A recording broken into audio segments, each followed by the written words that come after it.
आखिरी रसूल तुमी नबी अकराम, आखिरी रसूल तुमी नबी अकराम, तोमार कदमे मोर हाजारो सलाम, तोमार कदमे मोर हाजारो सलाम। आखिरी रसूल तुमी नबी अकराम, आखिरी रसूल तुमी नबी अकराम, तोमार कदमे मोर हाजारो सलाम, तोमार कदमे मोर हाजारो सलाम। বনের হরিণ আসমান জমিন সবাই তোমায় চিনেছে, ওই আকাশের মেঘমালা ছায়া তোমায় করেছে, মিশকে আতর যার গায়ের ওই ঘাম, মিশকে আতর যার গায়ের ওই ঘাম, তোমার কদমে মোর হাজারো সালাম, তোমার কদমে মোর হাজারো সালাম। आखिरी रसूल तुमी नबी अकराम, आखिरी रसूल तुमी नबी अकराम, तोमार कदमे मोर हाजारो सलाम, तोमार कदमे मोर हाजारो सलाम। আবু বকর উসমান ওমর সবাই তোমায় দিবানা, গরম পাথর বুকে বেলাল কিন্তু নবীজিকে ভোলে না, অন্তরে গেঁথেছিল নূর নবীর নাম, অন্তরে গেঁথেছিল নূর নবীর নাম, তোমার কদমে মোর হাজারো সালাম, তোমার কদমে মোর হাজারো সালাম। आखिरी रसूल तुमी नबी अकराम, आखिरी रसूल तुमी नबी अकराम, तोमार कदमे मोर हाजारो सलाम, तोमार कदमे मोर हाजारो सलाम। বরাক চড়ে দয়ার নবী মিরাজেতে গিয়েছে, পায়ের ধুলায় আল্লাহর আরশ ধন্য সেদিন হয়েছে, জান্নাতের রুমে রুমে লেখা নবীর নাম, জান্নাতের রুমে রুমে লেখা নবীর নাম, তোমার কদমে মোর হাজারো সালাম, তোমার কদমে মোর হাজারো সালাম। आखिरी रसूल तुमी नबी अकराम, आखिरी रसूल तुमी नबी अकराम, तोमार कदमे मोर हाजारो सलाम, तोमार कदमे मोर हाजारो सलाम। তাই আমার মায়েদের বলবো, মা আপনারা আব্বা মারা গেছে, মা মারা গেছে, হয়তো আব্বা মায়ের কবরের কাছে আপনি যেতে পারবেন না, আপনি একটু বাড়িতে যখন নামাজ আদায় করবেন, নামাজটা ডান দিকে বাম দিকে সালাম ফিরিয়ে কিছু দরুদ শরীফ পাঠ করো, কিছু তওবা শরীফ পাঠ করো, কিছু সূরা পাঠ করো এবং আমার নবী পাকের প্রতি সালাম দরুদ শরীফ পাঠ করো। ওই জায়গায় বসে বসে একটু আদবের সঙ্গে দোকানে হাত তুলে বলো, আল্লাহ আমি সাধারণ ঘরের মেয়ে, আমি কিছু জানি না বুঝি না, তবে আমার আব্বাকে আমি চোখে দেখিনি, কেউ বলবে আমার আব্বাকে আমি হারিয়েছি, আমার আম্মাকে আমি হারিয়েছি, সংসার জীবনে অনেকটা দূরত্ব জায়গায় বসবাস করি, আল্লাহ আমার আব্বা মাকে আপনি ক্ষমা করে দাও, আমার আব্বা মাকে আপনি মাফ করে দাও। লক্ষ্য করে দেখা যায় এক সময় বাইজিদ বাস্তামি রহমাত, এক সময় দেখা যায় বাইজিদ বাস্তামি রহমাতুল্লাহ আলাইহি তিনিও আব্বা মায়ের নেক দোয়া, আল্লাহ তাকে দোয়াটা কবুল করে দিয়েছে, আব্বা মায়ের নেক দোয়া, মায়ের নেক দোয়া আল্লাহ তাকে ওলি বানিয়েছে।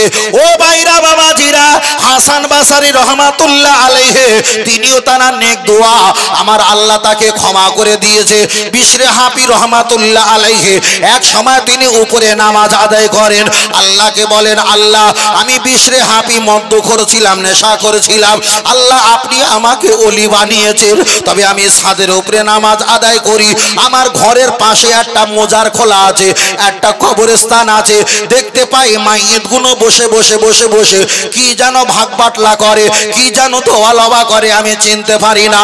আমার আল্লাহ পাকে হেলাম দিয়ে বললেন, ও দেখা যায় বিশরে হাফি, তুমি একটাবার কবরবাসীর কাছে চলে যাও, ওখানে গিয়ে জিজ্ঞাসা করো। ওখানে চলে গেল, গিয়ে জিজ্ঞাসা করলেন, ও কবরবাসী, আমি হাসান বাসারি, দেখা যায় আমি বিশরে হাফি, আমি নামাজ আদায় করছিলাম, আর তোমাদের দেখতে পেলাম কি যেন ভাগ বাটলা করো, কি যেন লেনদেন করো, আমাকে একটাবার বুঝিয়ে দেবে। ওই সময় বললেন, বাবা বিশরে হাফি, আমরা তুমি নামাজ পড়ছিলে, আমরা কি লেনদেন করি তুমি কি জানতে চাও? হ্যাঁ বাবা, আমি জানতে চাই। আমাদের ছেলেরা, আমাদের সন্তানেরা, আমাদের আওলাদেরা, পরিবার পরিজনেরা, ওরা দুনিয়াতে আছে, ওরা আমাদের নামে সূরা ইখলাস শরীফ, ওরা আমাদের নামে কুল হুয়াল্লাহু আহাদ সূরা ফাতিহা শরীফ আমাদের জন্য তেলাওয়াত করে, আমাদের জন্য দান খয়রাত করে। আল্লাহ পাক ওদের তেলাওয়াত আর দান খয়রাতকে কবুল করে এত পরিমাণ নেকি দিয়েছে, যা আমরা ভাগ বাটলা করে শেষ করতে পারি না।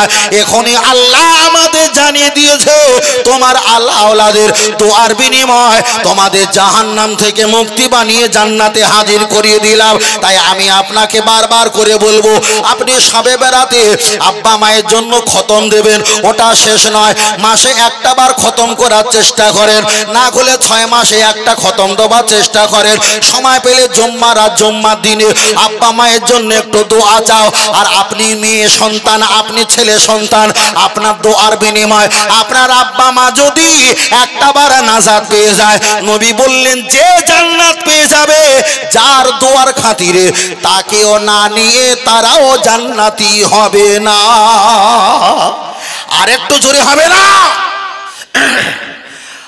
आखिरी रसूल তুমি নবী আকরাম, आखिरी रसूल তুমি নবী আকরাম, তোমার কদমে মোর হাজারো সালাম, তোমার কদমে মোর হাজারো সালাম। आखिरी रसूल তুমি নবী আকরাম, आखिरी रसूल তুমি নবী আকরাম, তোমার কদমে মোর হাজারো সালাম, তোমার কদমে মোর হাজারো সালাম। বনের হরিণ আসমান জমিন সবাই তোমায় চিনেছে, ওই আকাশের মেঘমালা ছায়া তোমায় করেছে, মিশকে আতর যার গায়ের ওই ঘাম, মিশকে আতর যার গায়ের ওই ঘাম, তোমার কদমে মোর হাজারো সালাম, তোমার কদমে মোর হাজারো সালাম। आखिरी रसूल তুমি নবী আকরাম, आखिरी रसूल তুমি নবী আকরাম, তোমার কদমে মোর হাজারো সালাম, তোমার কদমে মোর হাজারো সালাম। আবু বকর উসমান ওমর সবাই তোমায় দিবানা, গরম পাথর বুকে বেলাল কিন্তু নবীজিকে ভোলে না, অন্তরে গেঁথেছিল নূর নবীর নাম, অন্তরে গেঁথেছিল নূর নবীর নাম, তোমার কদমে মোর হাজারো সালাম, তোমার কদমে মোর হাজারো সালাম। आखिरी रसूल তুমি নবী আকরাম, आखिरी रसूल তুমি নবী আকরাম, তোমার কদমে মোর হাজারো সালাম, তোমার কদমে মোর হাজারো সালাম। বরাক চড়ে দয়ার নবী মিরাজেতে গিয়েছে, পায়ের ধুলায় আল্লাহর আরশ ধন্য সেদিন হয়েছে, জান্নাতের রুমে রুমে লেখা নবীর নাম, জান্নাতের রুমে রুমে লেখা নবীর নাম, সালাম, তোমার কদমে মোর হাজারো সালাম, তোমার কদমে মোর হাজারো সালাম। আখিরি রসুল তুমি নবী আকরাম, আখিরি রসুল তুমি নবী আকরাম, তোমার কদমে মোর হাজারো সালাম, তোমার কদমে মোর হাজারো সালাম। নারে তাকবীর, নারে তাকবীর, নারে রিসালাত, নারে রিসালাত, নারে তাকবীর। আল্লাহ কবুল করেন, বলুন আমিন। আরেকটা সকলে বলি আল্লাহ আমিন। আমি কোনো প্রথম থেকে এই পর্যন্ত কোনো অসামাজিকতা বলি যাব না, বলি না। কেন? এটা আমাদের ধর্মীয় কাজ। দুটো কথা বলবো, হয় দুনিয়াবি নয় পরকাল, যারও একটা উপকার হবে সেই হিসাবে বলা। চলেন তাহলে আমরা বলছিলাম আব্বা মা দাদা দাদি নানা নানি মুরব্বী যারা নীরব নগরে গেছে তাদের জন্য কিছু দোয়া করতে হবে না? হবে না? হবে। ফের বলছি, শুধু দান করলে হবে না, তাদের কথা স্মরণ করলে হবে না। মনে মনে রাস্তা দিয়ে হাঁটবেন, হাঁটতে হাঁটতে তাদের কথা যে স্মরণ হয়, আল্লাহকে হাঁটতে হাঁটতে বলবেন আল্লাহ আমার অমুক ব্যক্তিকে মাফ করে দিও, আর আব্বা মাকে মাফ করে দিও। বুঝলেন না? হাত তুলে যে দোয়া করতে হচ্ছে তাও না, মুখে মুখে বলবে আল্লাহ আমার আব্বাকে আমার আম্মাকে ক্ষমা করে দিও। আজকের কোন একটা কাজ করেছেন, আব্বা মায়ের স্মৃতি মনে পড়েছে, তখনও দোয়া করলেন, আল্লাহ ক্ষমা করবে। আর একটা হয়, আপনাদের এখানে জালসা হচ্ছে, আপনার বোন বোনাই ভাগ্নি ফুফু জামাই অনেক আত্মীয় পরিবার আমরা এক জায়গায় করি, সেখানেও আব্বাকে খুঁজে পাওয়া যায়। ভাগনা ভাগ্নি দুলা ভাই বোন ছোট বোন বড় বোন মেজো বোন, সেখানে বাপকে খুঁজে পাওয়া যায়। কেন? আপনার ভাগনাকে দেখেছেন যে ইনি আমার বাপের মতো, মানে ওনার নানার মতো কিছুটা নাক হয়েছে। আপনার ছেলেকে দেখছেন, আপনার ছেলের চলন বলন কথাবার্তা বুদ্ধিমূর্তি সবকিছু আপনার আব্বার মতো হয়েছে, হয় না? আপনার বোনকে দেখছেন, বাপ যে কণ্ঠে কথা বলতো আপনার মেজে বোন কি বড় বোনের কথা বলার কণ্ঠের আওয়াজটা ঠিক তেমন। আপনি দেখছেন আপনার বাপ যেমন একটু রাগ উঠে ছিল, একটু খুব কটমেজাজ ছিল, রাগ রাগ ভাব জেদ ছিল, আপনার কোনো ভাই বোনের ভিতরে সেটাও একটা হয়, হয় না? হয়। তাহলে আমরা আত্মীয় পরিবার এক জায়গায় হলে সেখানে বাপের স্মৃতি অনেক খুঁজে পাই না? পাই না? পাওয়া হয়। দেখবেন সেখানেও পাওয়া হয়। একটু মনে রাখবেন, দোয়া রাখবেন। কেন? তারা আমাদের কাছ থেকে নীরব নগরে চলে গেছে, তারা অসহায়, তারা অসহায়। আমরা দিলে তারা পাবে, কিন্তু সেখানে আর কামাতে পারবে না, আমলের দরজা বন্ধ। কিন্তু সাদকা জারিয়া আমরা যেটা দেব সেটা তারা নিতে পারবে, অবশ্যই নিতে পারবে। চলেন আমি আপনাকে বলছিলাম, তাহলে কোরআন শরীফ তেলাওয়াত করা, মানুষকে সালাম দেওয়া, একদিকে মৃত ব্যক্তির জন্য দান খয়রাত করা। এবার একটু চলেন আমি আপনাকে কিছু বলি। তাহলে মাইয়েতকে খাওয়ান দাওয়ার বিষয়টা আমি আপনার কাছে পরিষ্কার করে দিলাম। কোন একটা হাদিস শরীফে এসেছে, মাইয়েত মারা গেলে তোমরা তাড়াতাড়ি কবর ছেড়ে দিয়ে চলে এসো না। একটা উট নহর করলে মানে জবাই করলে তাকে গোশত টুকরা টুকরা করতে যতটা সময় লাগে অতক্ষণ পর্যন্ত তোমরা অপেক্ষা করো। ও বাপজিরা, লক্ষ্য করে দেখা যায়, আপনি যখন কবরবাসীকে সঙ্গে করে নিয়ে মাইয়েতকে নিয়ে আপনি চলে যাবেন, তবে জীবনে একটা বার যদি আপনাদের এলাকায় কোনো ব্যক্তি যদি মারা যায়, অনুভব করার জন্য দায়িত্ব নিয়ে তাকে একবার গোসল দাও। গোসল দিলে দেখবে মৃত মানুষের গা গুনে যেন কাদা কাদা নরম নরম লাগে না, ঠিক নরম, ঠিক নরম। আর যারা একটু বদমাইশি হয়, একটু গোনা যাদের একটু বেশি হয়, তাদের গা গুলো একটা শক্ত শক্ত ভাব। ঘাড় বেঁকে গেছে, স্লিপ করে দিলে, কেবলার দিকে ঘুরিয়ে দিলে আবার স্লিপ করে জায়গা চলে আসে। আবার একটু ইমাম সাহেব চেপে দিচ্ছে, আবার স্লিপ করে যেখানে ছিল চলে আসে। এ আলামতটা ভালো না। তবে আমি আপনাদেরকে একটা বার বলি, দুনিয়া থেকে কোনো ব্যক্তি বিদায় নিলে আম্মা জান আয়েশা সিদ্দিকা রাদিয়াল্লাহু তাআলা আনহা আমার নবীকে জিজ্ঞাসা করলেন, ও আল্লাহর নবী, একটা বার আপনি বলেন মানুষ মারা গেলে কোন সময় সবচাইতে বড় অসহায় হয়ে যায়? আল্লাহর নবী বললেন, কোন ব্যক্তি যদি মাইয়েত হয়, মারা যায়, মৃত্যুবরণ করে, ওই ব্যক্তি সবচাইতে বড় অসহায় হয়। মাইয়েতকে যখন শুইয়ে দেওয়া হয়, গায়ের জামাটা যখন ছিঁড়ে বুক পর্যন্ত ছিঁড়ে যখন খুলে নেওয়া হয়, ওই মানুষটা তখন মনে মনে করে, আমার সোনার মানিক ছেলে, আমার প্রতিবেশী, সবে তো আমি মারা গেলাম, তোমরা আমার এখনই কেন খুলে দাও? আবার যখন মাইয়েতকে গোসল দেওয়া হয়, ওই ব্যক্তি সবচাইতে মনে মনে করে, তোমরা কি আমাকে বেশিক্ষণ রাখবে না? তবে আর একটা হাদিসের কিতাব এসেছে, যদি ইমানদার ব্যক্তি হয়, ওই ব্যক্তি বড় আনন্দিত হয়, কখন যাবে কবরবাসী হয়ে, কখন যাবে তিনি দুনিয়া থেকে বিদায় হয়ে মাটির তোলায়, কেন আল্লাহ রহমতের দিদার পাবে। আর গুনাহগার ব্যক্তি যদি হয়, ওই ব্যক্তি কবরে যেতে চায় না, মনে মনে কষ্ট আর অনুতপ্ত হয়। আমি আগের কথা বলেছিলাম, মানুষ মারা গেলে আমরা তাদের নামে কোরআন পড়ি, অবশ্যই পড়া হয়।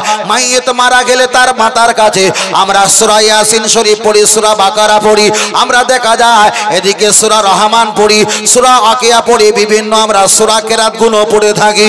আল্লাহর নবী বলেছেন, মাইয়েত মারা গেলে তাকে কোরআনের আওয়াজ দিয়ে বিদায় দাও, তাকে কলেমা তাসবিহ তেলাওয়াতে জিকির আজগারের বিনিময়ে তাকে তোমরা দুনিয়া থেকে বিদায় দাও।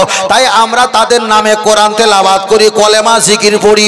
মাইয়েতকে যখন খাঁটিতে করে নেওয়া হয়, আমরা কাঁধে করে নিয়ে তাসবিহ তেলাওয়াত দরুদ কলেমা পড়তে পড়তে, কলেমা শাহাদাত পড়তে পড়তে, এইটা আওয়াজ দিতে দিতে তাকে আমরা বিদায় করে দেওয়া হয়। ওই কবরে যখন আমরা শুইয়ে দেই, বিসমিল্লাহি ওয়া ফি সাবিলিল্লাহি ওয়া আলা মিল্লাতি রাসূলুল্লাহ বলে যখন শুইয়ে দেওয়া হয়, দুই দিকে, একটা সামনে, একটা মাথার দিকে, একটা পায়ের দিকে, একটা মাথার দিকে, অপরিচিত কিংবা পরিচিত ব্যক্তি যখন নেমে যায়, মুখের কিংবা দেখা যায় পায়ের বাঁধনটা খুলে দেওয়ার জন্য হাদিস শরীফে এসেছে। ওই মাইয়েত মনে করে এরাই হয়তো দুনিয়ার সবচাইতে আমার আপন ছিল। এক এক করে যখন দড়িটা খুলে দেওয়া হবে, এক এক করে যখন উঠে আসবে, ওই মাইয়েতটা মনে করবে, হায় রে, এত শত ব্যক্তি আমার সঙ্গে এসেছিলে, তোমরা পায়ে হাতে দড়িটা খুলে দিয়ে আবার তোমরা বিদায় নিয়ে চলে যাও। অনেকটা কষ্ট হয়, কিন্তু কোনো লাভ হবে না। তবে জেনে রেখে দাও, যদি ইমানদার ব্যক্তি কবরে চলে যায়, ওই কবরে যাবার পর আমার আল্লাহ কবরটা, সংকীর্ণ কবরটা প্রশস্ত করে দেয়, অনেকটা বড় করে দেয়। আর একটা হাদিস শরীফে এসেছে, ওই ব্যক্তির চোখের নজর যত দূর যায়, অত বড় আমার আল্লাহ একটা এরিয়া বানিয়ে দেয়।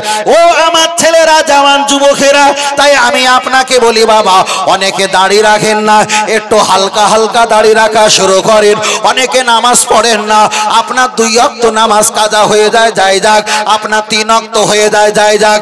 আপনি যদি একটা ওয়াক্ত সময় পাও, আপনি ওই সময় নামাজটা আদায় করে নাও। আপনি তো ভোরের বেলা ফজরে আপনাকে উঠতে হয়, ব্যবসা বাণিজ্য চাষাবাদে যেতে গেলে আপনি ভোরের বেলা নামাজটা আদায় করে নাও।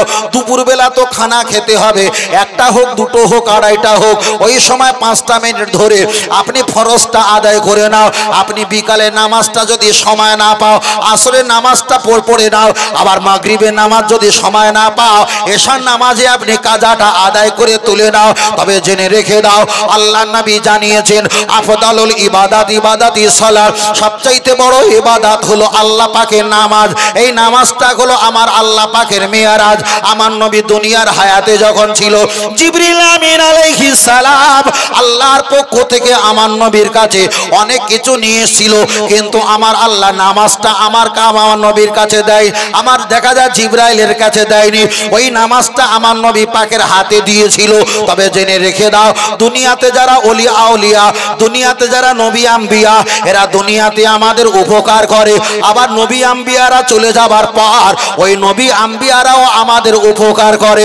কেন? আমরা উম্মাতে মুহাম্মাদি, সবাই আমাদের উপকার করতে চায়। তার একটাই প্রমাণ হলো, আমার আল্লাহ যখন 27 বছর, আমার নবী যখন 27 বছর ধরে মিরাজের সময় কাটালেন, আমার আল্লাহ যখন 50 ওয়াক্ত নামাজ দিয়েছে, ওই নামাজটা নিয়ে আমার নবী যখন দুনিয়াতে নেমে চলে আসছিলেন, প্রতিমধ্যে দেখা হয়েছিল নবী মুসা আলাইহিস সালামের সঙ্গে।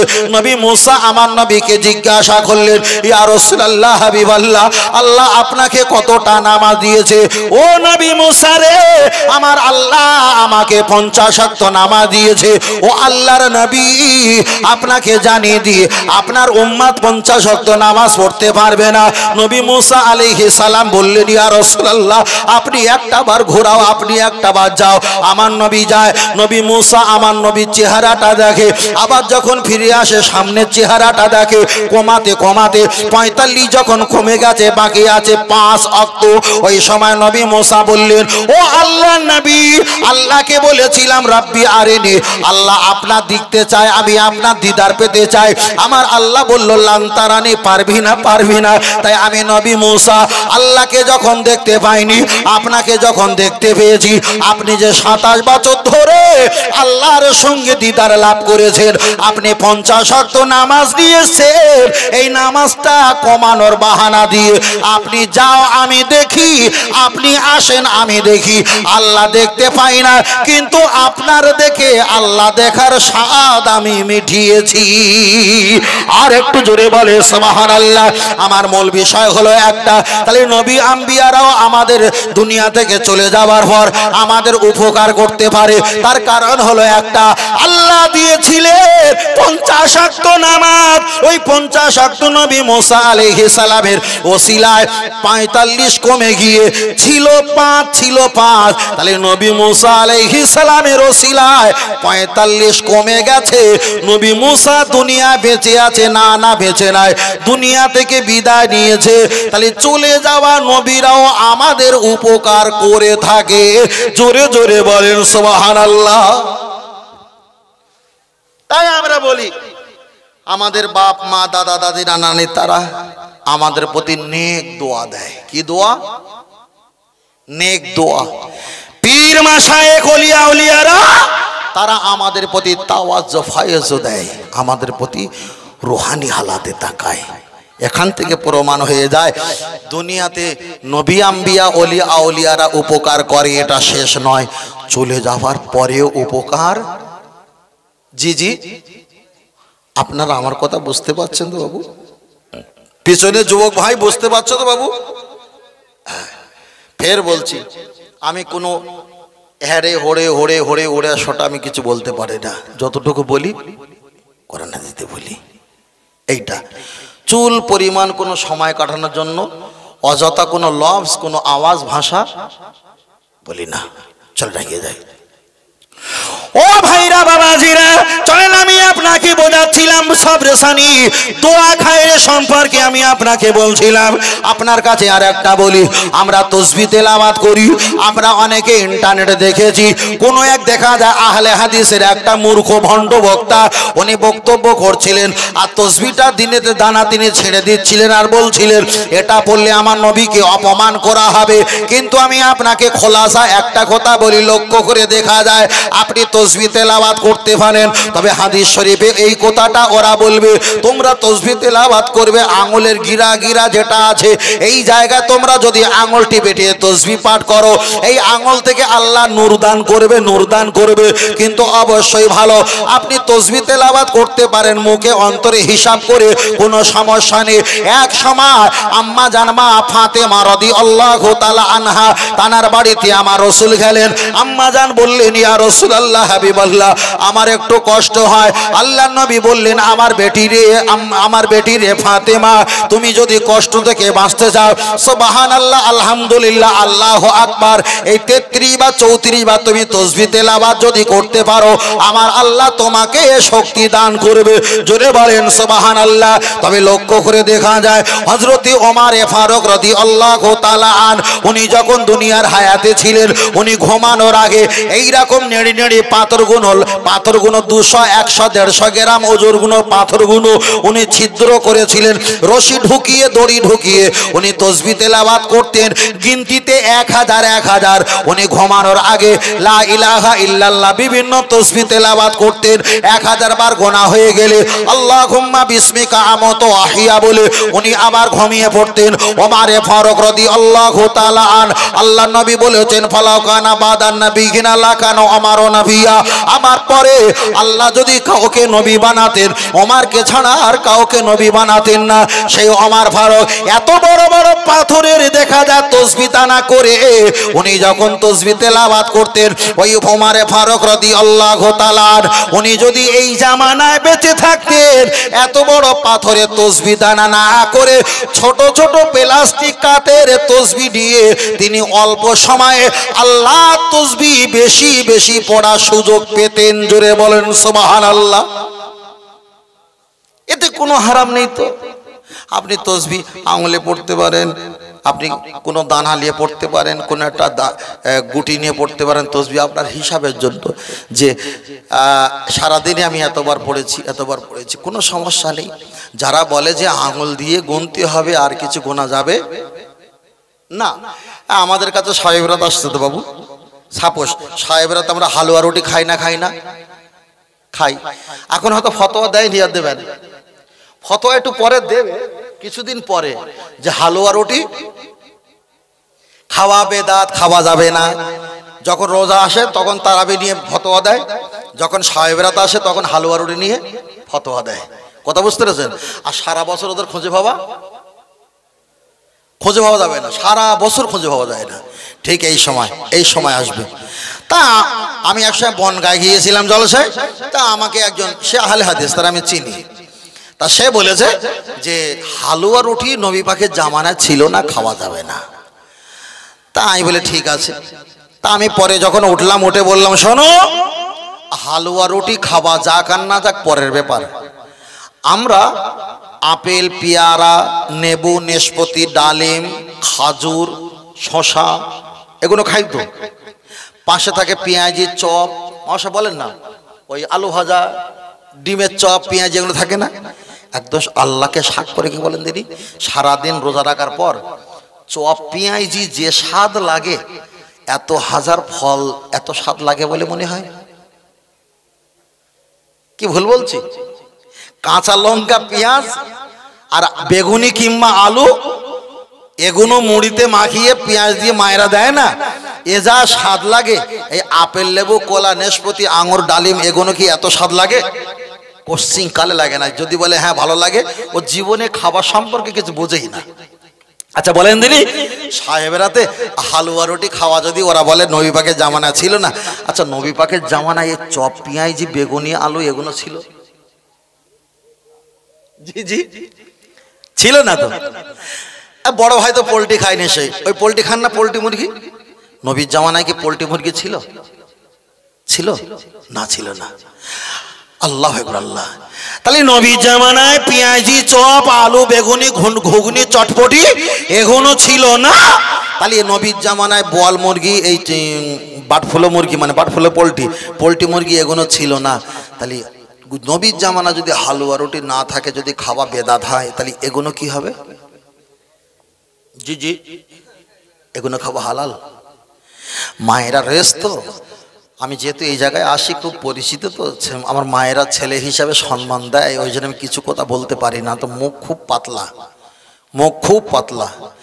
বাইকে একটা মাওলানা সাহেব লুঙ্গি পরে বাইকে উঠেছে, আর একটা বেদাতি দল চালিয়েছিল, ভুল তো ধরবে, খুঁজে পায় না। তখন বলছে ও মাওলানা সাহেব, একটু আগে জালসা করছিলে না? বলছে হ্যাঁ। বলে কেন? বলছে বাইকে উঠতে গিয়ে হাঁটুর উপরে কাপড় উঠে গেছে, কি হবে? ভুল তো ধরতে হবে। তা মাওলানা সাহেব যদি ঘুরে বলে রাত্রিবেলা ঘুমাও পায়জামা পরে না লুঙ্গি পরে? কথা বোঝাতে পারিনি? শুধু আমরা সভ্য, আমাদের জ্ঞান গমনি আছে বলে আমরা তাদেরকে কিছু বলিনি। আপনারা মনে করবেন যে হুজুরা শুধু বিরুদ্ধে বলে, না ভাই বিরুদ্ধে না। আমার বাপের 3 বিঘে জমি, আর কেউ যদি বলে না তোর বাপের 1 বিঘে, তোর বাপের 1 বিঘে, কিন্তু আমার কাছে দলিল আছে 2 বিঘা, সহ্য করবে?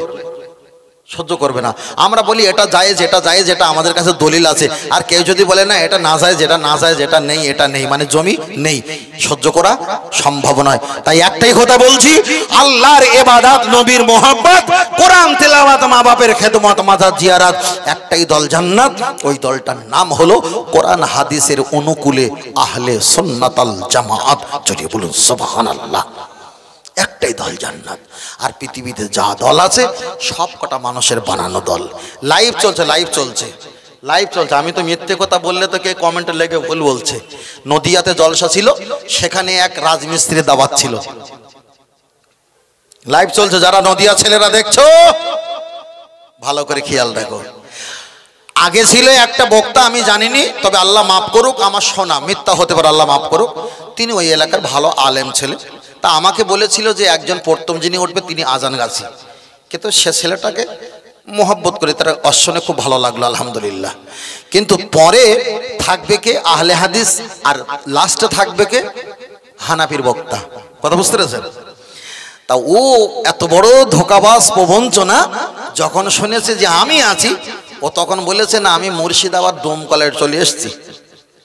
আচ্ছা, কোথায় নদিয়া কৃষ্ণনগরের ভিতরে আর কোথায় ডোমকল, আসমান আর জমিন পার্থক্য না? তারপরে আমি যখন মাইকে উঠেছি তো কিছুক্ষণ পরে ও এসে হাজির। উদ্দেশ্য ছিল আমার পরে উঠবে, আমার আগে উঠবে না। কথা বুঝতে পেরেছেন? আমি সেখানে ওয়াজ নসিহত করছিলাম, আর বেশিরভাগ যারা সামনে বসেছিল সব কটা ওদের প্রোডাকশন, আমার হুজুর আসবে, আমার হুজুর আসবে। কথা বুঝতে পেরেছেন? তা আমি একটা ওয়াজ করছিলাম, কিছু মুরব্বী আমার উপরে ক্ষিপ্ত হয়েছিল, তবে ওয়াজটা তিনি বুঝতে পারিনি। যে রাজমিস্ত্রি বলেছিল, আগে বলেছিলাম যে নবীর নাম শুনে চুম্বন খাও তোমরা। আমরা চুম্বন খাই, তো এর আগে খেয়েছিলেন তো? খাই, চুম্বন খাই কবার? 3 বার। তাই বলে আল্লাহ আকবার, আল্লাহ বড়, তাহলে নবী হলো আল্লাহর পরের মর্যাদা।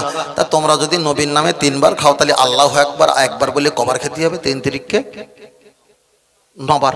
যুক্তিটা ভালো না খারাপ? ভালো তো, যুক্তিটা ভালো।